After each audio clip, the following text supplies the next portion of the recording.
The Lorraine Show's studio was bathed in its usual soft morning light, a carefully crafted setting designed to ease guests into a comfortable chat. The scent of coffee and the low murmur of the audience created a familiar, welcoming atmosphere. But the air grew taut as Prince Harry strode onto the set. He was dressed impeccably in a tailored suit, but his rigid posture and stern expression were a stark contrast to the set's cozy glow. He gave a curt nod to the polite applause before settling into the guest chair, his jaw visibly tight. Across from him, Lorraine Kelly leaned forward, her signature warm smile in place. "Your Royal Highness, welcome," she began, her Scottish lilt as smooth and inviting as a cup of tea. "It's a real pleasure to have you here with us this morning. How are you feeling?" Harry shifted uncomfortably in his seat. "I'm fine, Lorraine. Let's just get on with it." The words were clipped, dismissive, and they landed with a thud. Lorraine's smile didn't falter, but her eyebrow raised almost imperceptibly. She'd interviewed her share of difficult guests and knew that a defensive start wasn't always a bad sign, but the abruptness of his tone was certainly noted. "Well, I know our viewers are eager to hear about what brings you back to the UK," she continued, her voice remaining calm and steady. "Many were surprised to see you here again. Some even wondered why you decided to return when you've spoken so openly about leaving it all behind. So, let me ask directly, what's the reason for your visit?" Harry let out a short, humorless laugh. "Is it really such a shock, Lorraine? I came back for the Wellchild Awards. A charity event. Something that actually matters. Not that it's anyone's business why I'm here, frankly." The words were laced with an unexpected venom. Lorraine's smile faltered, replaced by a more serious expression as the audience fell quiet. The shift in mood was palpable. "Of course, charity work is important," Lorraine said calmly, her tone now more businesslike than friendly. "But you must understand why people question your presence. You've made such strong statements about wanting distance from Britain and the royal institution. Some might see this as contradictory." Harry leaned back, crossing his arms. "People see what they want to see. That's been the problem all along, hasn't it? No matter what I do, it's twisted. I can't breathe in London without someone suggesting it's a betrayal or a contradiction. Maybe the real problem isn't me showing up, Lorraine. Maybe the problem is the obsession with my life." His defiance was unmistakable. Lorraine adjusted her seat, the pretense of a light-hearted chat now fully gone.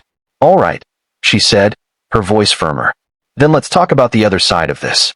You've built a new life in America. Many people are curious. How does it compare? How is life there versus here?" Harry smirked, seemingly enjoying the provocation. "Well, let's just say it's better. Far better. I have freedom. I have control. I don't wake up every morning with the British press ripping me to shreds. So, yes, it's a better life by every measure." His brutal honesty cut through the studio air, carrying an arrogance that Lorraine couldn't ignore. "That's a very sharp comparison," she said, her tone now crisp. "So, you're saying your life in Britain was worthless? That nothing here mattered?"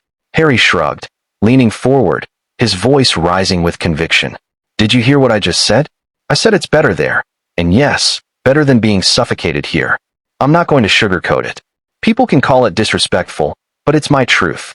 I'd rather be seen as rude than sit here pretending I miss what destroyed me." A soft gasp rippled through the audience. In the control room, Lorraine's producers exchanged nervous glances. This was escalating far faster than anyone had anticipated. Lorraine, ever the professional, held her composure, though her warmth had completely vanished. "You know, Harry, one of the reasons you have always fascinated the public is because you speak so candidly. But I wonder, do you realize how these words sound to people who looked up to you here, to people who supported you, admired you, even sympathized with you?" Harry gave a dismissive wave of his hand. "People will think what they want, Lorraine. They always have. But let's not pretend sympathy puts food on the table or protects my family. I've done what I had to do for Meghan, for my children, for myself. And if some viewers feel disappointed that I've spoken plainly, that's their problem, not mine." His arrogance was now the dominant force in the room. Lorraine leaned forward, meeting his gaze directly. "Then let's be plain as well," she said, her voice clear and strong. "You're here in Britain, a country you've said brings you pain. You've chosen it to sit in this chair on this program. And whether you like it or not, people are watching and they're forming opinions. Not just about what you've done, but how you carry yourself." Do you care at all about that perception? Harry's lips pressed into a thin, hard line. Not anymore. I've wasted too much of my life caring what strangers think. They never cared about me. Not really. So why should I care now? For a moment, there was a heavy silence. The audience shifted uncomfortably, a mix of admiration for his bluntness and discomfort with his cold contempt. Lorraine held his stare, refusing to flinch. Well, she said finally, that's certainly one way to look at it. But I think our viewers deserve more than contempt. They deserve honesty, yes, but also respect. Harry leaned back, crossing his legs. Respect is earned, Lorraine. And frankly, after everything I've been through here, Britain hasn't earned mine. The studio was now utterly silent, the temperature in the room having dropped several degrees. The conversation was no longer a polite chat. It was a battle of wills. The cameras stayed locked on Harry's stern expression. The Duke of Sussex was unmoved by Lorraine's challenge. The studio air felt thick, heavy with unspoken words. Lorraine smoothed the papers on her lap, a silent reminder to herself to stay calm and steady. Well then, she said, her voice level, a sharper edge now to her Scottish lilt. Since you're here and being so forthright, let's speak plainly about something else. There have been a lot of rumors swirling, Harry, stories about your marriage. Meghan is in California. You're here in London. People are whispering. Some say there's distance, that perhaps things aren't as perfect as you want the world to believe. Harry's eyes narrowed instantly. He leaned forward, almost bristling. Rumors, he said coldly. That's all they are. And frankly, Lorraine, I'm shocked you'd even bring that up. You, of all people, should know better than to feed into tabloid garbage. Lorraine didn't flinch. With respect, Harry, people are talking about it everywhere. And I think our viewers would want to hear your response directly, not filtered through newspapers or gossip columns. Are the rumors true? Harry's voice rose a notch, filled with disdain. Absolutely not. Meghan and I are fine. We're stronger than ever, and anyone who buys into this nonsense is either willfully ignorant or desperate for drama. It's insulting, really, that I come here to talk about important issues, and instead, I get asked about made-up fairy tales. The audience exchanged awkward glances. Lorraine pressed her lips together, studying him carefully. Harry, she said softly but firmly. The fact you're so defensive suggests the rumor struck a nerve. Harry shot her a glare that could have cut glass. You don't get to psychoanalyze me on live television, Lorraine. You don't know my life. You don't know my marriage. What you're doing right now isn't journalism. It's character assassination dressed up as curiosity.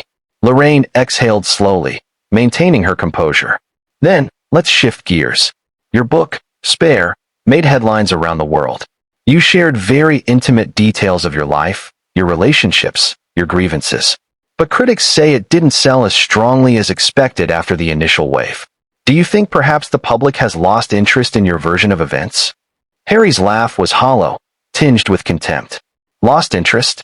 No, Lorraine. The truth is people didn't understand it. They weren't ready for it. My story isn't simple. It's layered. It's complicated. And when you're trying to educate the world about trauma and legacy and systems of oppression, well, not everyone's intelligent enough to grasp it. Gasps rippled through the audience. Lorraine tilted her head, her eyes narrowing slightly. So, you're suggesting that the reason your book didn't perform as well as expected is because your readers weren't intelligent enough? Harry smirked, his voice dripping with arrogance. If the shoe fits. The audacity of the remark sent a wave of murmurs across the set. Lorraine's patience was wearing thin, and the mask of morning show warmth began to crumble. She leaned forward, her tone now sharp. Harry, do you hear yourself?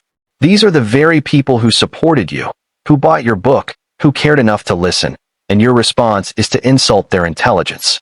Harry shrugged, unbothered. I'm not here to pander to anyone. I'm here to tell my truth. If some can't handle it or can't understand it, that's their problem, not mine. Lorraine pressed on, unwilling to let him slip away. Let's address the monarchy, then. You've spoken endlessly about breaking free, about rejecting the system. And yet so much of your relevance, your platform, your very career is built on that connection. Do you see the contradiction? Harry scoffed. Contradiction? The monarchy is irrelevant to me. I don't wake up thinking about Buckingham Palace. I don't dream about William or Charles. I live my life. I've moved on. What's hard to grasp about that? Yet here you are in Britain, Lorraine said crisply. Still talking about it, still profiting from it, still tied to it, whether you admit it or not.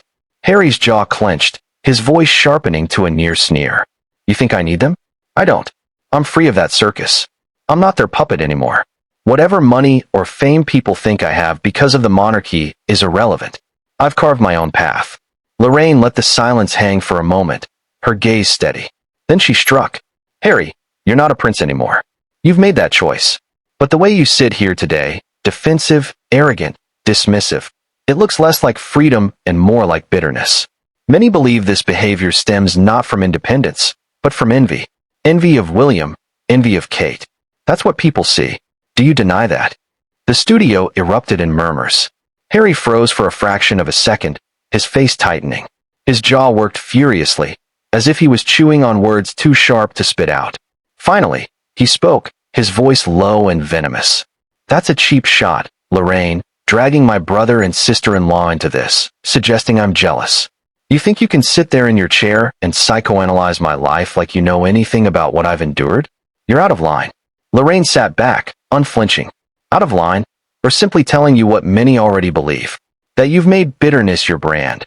That your attacks on the family you left behind are more about resentment than truth. Harry's face turned crimson. He leaned forward, pointing a finger at her. Don't you dare.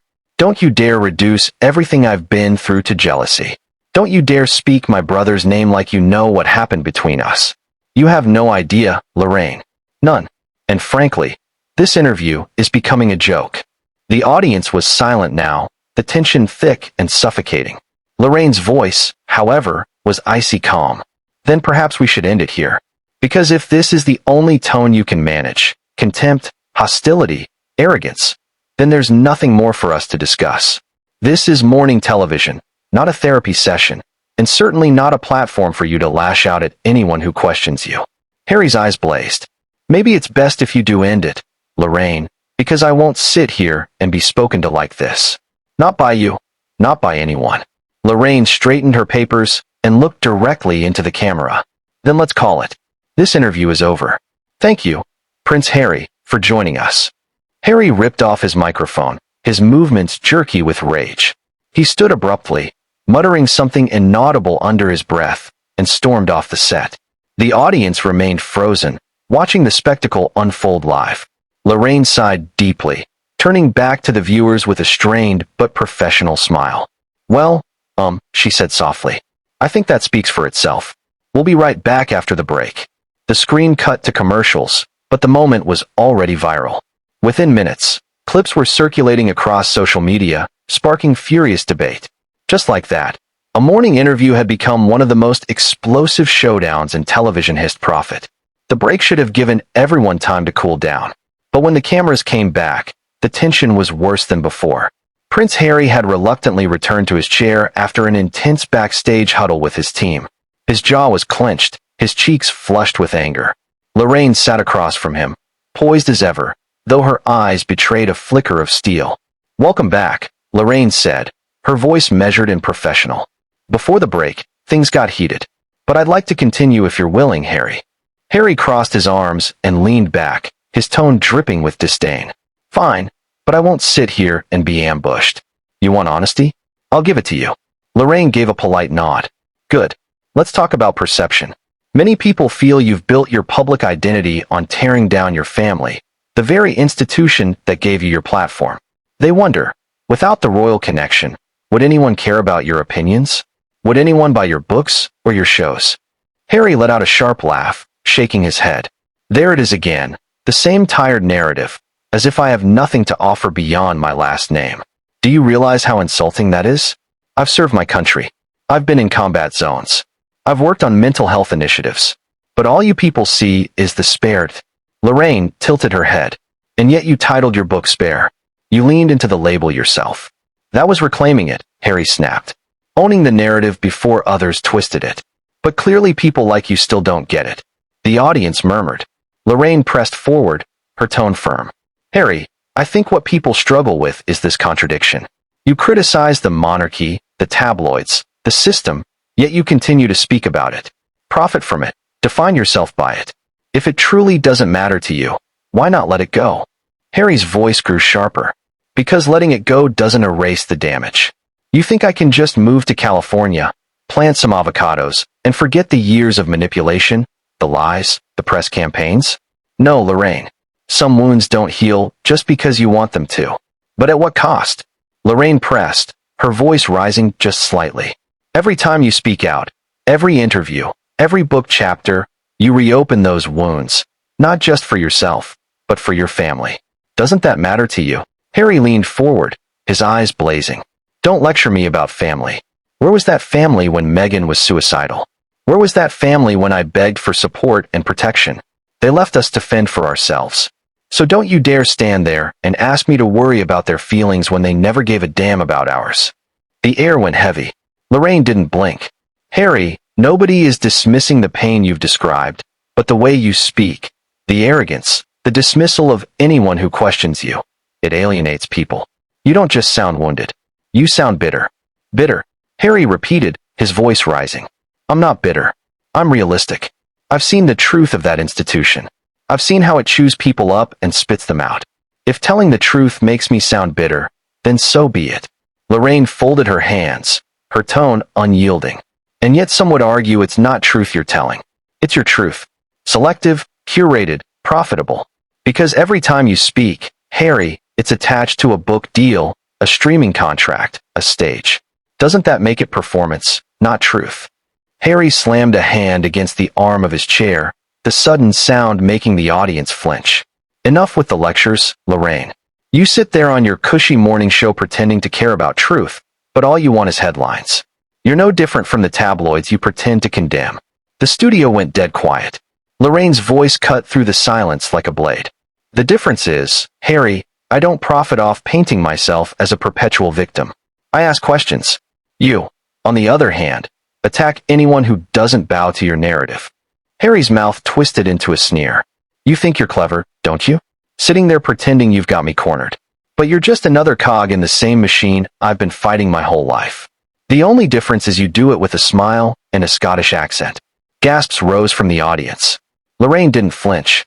Her voice stayed calm but firm.